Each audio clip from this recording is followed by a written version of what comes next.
ನರ ಮನುಷ್ಯರಿ ನನಗೆ ಯಾವ ಲೆಕ್ಕ?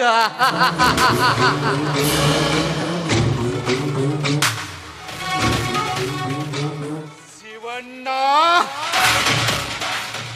ನಿನ್ನೆಂದಟಿ ಸೌಂದರ್ಯ ನನ್ನ ಆಸೆಗೆ ಒಲಿಲಿಲ್ಲ. ಅದಕ್ಕಾಗಿ ಅವಳನ್ನು ಶಿವನ ಪಾದಕ್ಕೆ ಕಳಿಸಿದೆ.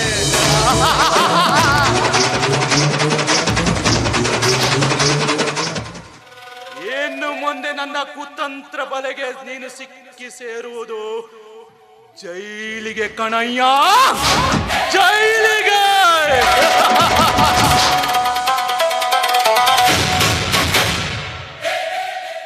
ನನ್ನ ಮುಖದ ಮೇಲೆ ನಾಣೇಸಿದ ಯಾವಾಗಿಂದ ನೋಡು, ಅವಾಗಿಂದಲೇ ನಿನಗೆ ಸನಿ ಕಾಟ ಪ್ರಾರಂಭ ಆಯಿತು ಮಗನ, ಸನಿ ಕಾಟ ಪ್ರಾರಂಭ ಆಯಿತು.